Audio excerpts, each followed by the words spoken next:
guardian ad litem. Can you explain what that is and what they do? So a guardian ad litem is an attorney assigned in the best interest of the child. So if there is some level of dispute concerning either custody or placement, the law indicates that a guardian ad litem must be assigned to either determine or make recommendations in the best interests of the child. Now, what's important, it really kind of twofold. The first is that the attorney is not the attorney for the child. The attorney is assigned in the best interests of the child. There's a really important difference there. And the distinguishment falls because the attorney is not, speaking directly to the child and representing the child and what the child wants and what the child says. And oftentimes I'll have potential clients ask me, well, don't kids just get to choose? Don't they just get to choose? But there's a general phrase that I think parents need to be aware of, and that's kids have a voice but not a choice. And I would live by that. So obviously the older kids are, the louder their voice is, and therefore, maybe that voice lends to choice.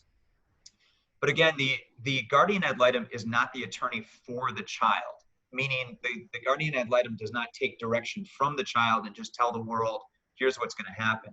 The guardian ad litem assesses what is in the best interest of the child, and there are very clear statutory factors that the guardian ad litem has to go through, almost like a checklist, so to speak, in determining what the recommendations in the best interest of the child are. They include, among other things, the ability for the parents to work together. Are they cooperative? Do they support one another? Are there past instances of domestic violence? Are there issues of drug or alcohol dependency?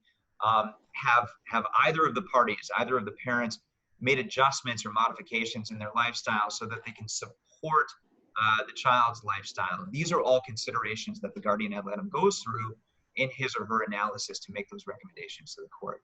Guardian ad litem is a very, very important player in any contested family law case.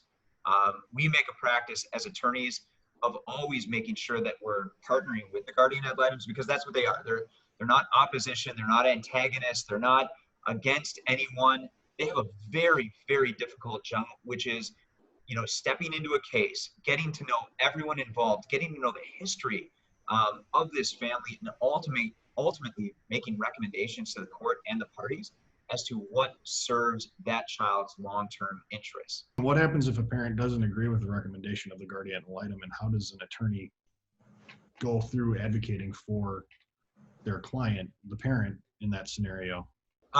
Really simply, at the latter stage of a case, the guardian ad litem is going to make recommendations to the parties and to the court in terms of what that guardian ad litem thinks the best interests of the child are and how they're best served. Parties are free to disagree. The beautiful part of the American judicial process is that you can always ask for a trial. You can always ask for someone in a black robe to make decisions over your life and your children's life if you think that someone else doesn't have their best interests in mind. I will tell you that the courts generally put a lot of stock in what the guardian ad litems do, especially the ones that are experienced, highly trained, and highly credible. Their process is often very sound. However, that being said, parties are welcome to challenge those recommendations at court, and certainly there are times where the court is going to overrule the guardian ad litem based on whatever is elicited at trial if the argument makes sense and the guardian ad litem's process isn't complete. So another question I have about it is who actually pays for the guardian ad litem to do their work? Is that something that the state pays for, or is that something that the clients pay for? It's kind of a depends on, right? So guardian ad litems can be what's called private pay, which means that the court appoints the guardian ad litem and takes a look at the financial circumstances of the parties and says, yeah, you guys can probably afford this. Different counties are going to allow for different rates of pay. Some counties allow the guardian ad litems to set their own rates. And so the guardian ad litem may have a rate of $200 for every hour that he or she works, and the parties are going to split it 50-50. They're going to privately pay that guardian ad litem. In other counties, the county sets the rate for the guardian ad litem. It says, if you want to be a guardian ad litem in this county, you can do so, and we'll appoint you, but we're going to appoint you at a set rate, which is the same as everyone else's rate. The courts are also going to take a look at the financial background and wherewithal of the parties and they may end up determining that one party can afford the guardian ad litem, whereas the other party can't. And so they may offset the fees where party A is going to pay $70 out of every $100 and the other party $30. If parties are indigent, if they can't afford the guardian ad litem's fees, there is opportunity for the state to pick up those fees.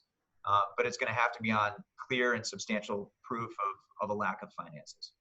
What can parents do to put their best foot forward when going through one of these cases and not set themselves up either intentionally or unintentionally to irritate probably one of the most important players in this game? Well, what I give a lot of seminars, in this area, and when it falls into the statutory factors for what the guardian ad litem considers to be in the best interests of the children, I tell them always look at the statutes themselves. The statute is basically a really good list of how to be a good parent. I mean, that's really what it comes down to, right? Which is, one, be historically involved in your child's life. Be historically involved in the daily practices of your child's life. Know who his or her teachers are. Know what classes he or she likes or doesn't like. Know his or her best friends. It often becomes a case, and I will tell you this, where fairly traditionally one parent is responsible for one area of a child's life, and maybe the other parent is responsible for another area of the child's life. If one parent ends up being almost 100% involved and responsible for a part of a child's life, for instance, party A is always volunteering in the classroom. Party A is always going to parent-teacher conferences. Party A is always helping with homework. And Party A is always taking to and from school. It's almost presumptive that parent is going to be awarded custody, at least as it applies to educational decisions. Whereas the other party has seemingly voluntarily abdicated their role in the child's educational life. So I guess, generally speaking, the best advice that I can give any parent or any party is be involved in your child's life. Work with the other parent. Support the other parent. And if I may, stay off of social messaging and text messaging.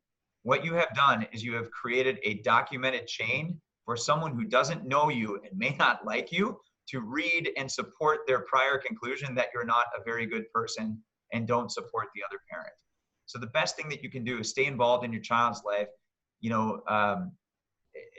grant kindness on the other party and make sure that you're supporting that other party. At the end of the day, if you put the child first and everything you do is in support of that child, then a best case scenario is that to the best of all possible worlds, there are two parents totally involved in that child's life on an equal basis. No one better benefits than that child. Thank you for watching this video. Please like, subscribe, and share. Your interaction with our content is greatly appreciated. Visit sterlinglawyers.com to learn more about our firm and meet our attorneys.